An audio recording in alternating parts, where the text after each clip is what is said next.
In a quiet village near the mountains, winter came early and stayed long. The houses were weak, the tools worn, and the people tired. One evening, a young boy named Orestes sat beside a small fire with his father. "Father," he said softly, "why do our homes break when the wind grows strong?" His father looked at the cracked wooden wall. "Because, my son, we don't yet know how to build them better." Orestes stared into the fire. There must be a way. High above, on Mount Olympus, Hephaestus paused his work. The sound of his hammer faded as he listened. "A question worth answering," he murmured. The next morning, a stranger entered the village. He carried no riches, only a heavy hammer and a calm presence. His hands were strong, marked by burns and years of work. "Who are you?" a villager asked. "A craftsman," the stranger replied.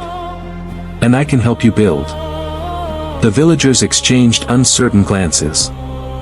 Orestes stepped forward. "Can you really teach us?" The stranger looked at him and nodded. "Yes. But you must be willing to work." "I am," Orestes said without hesitation. Days turned into weeks. The stranger showed them how to gather stone, how to shape wood, and most importantly, how to master fire.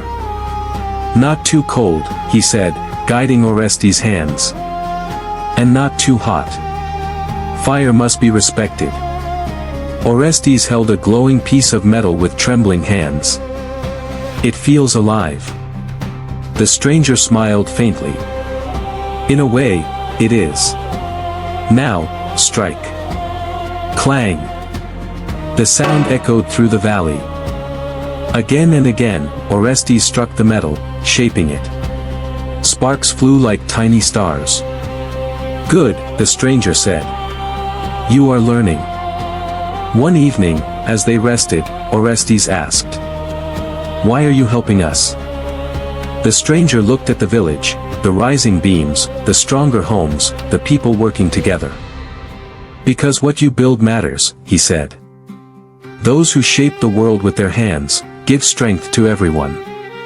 Even more than kings." Orestes asked. The stranger chuckled quietly. "Without builders, where would anyone live?" As time passed, the village transformed. Houses stood firm against the wind. Tools became stronger. The people smiled more, worked better, lived safer.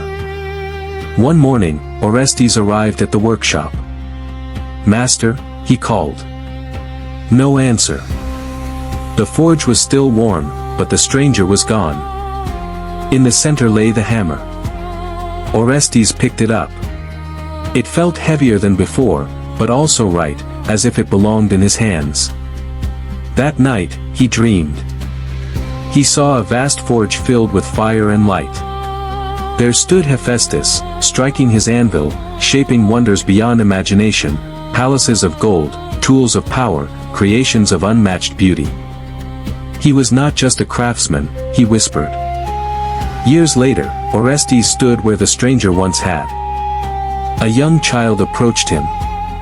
"Can you teach me?" the child asked. Orestes smiled and handed them a small hammer. "Yes," he said. "But you must be willing to work." The sound of hammer on metal filled the air once more. Clang! Clang! Clang! And in every strike, in every home built, in every tool shaped, the gift of Hephaestus lived on.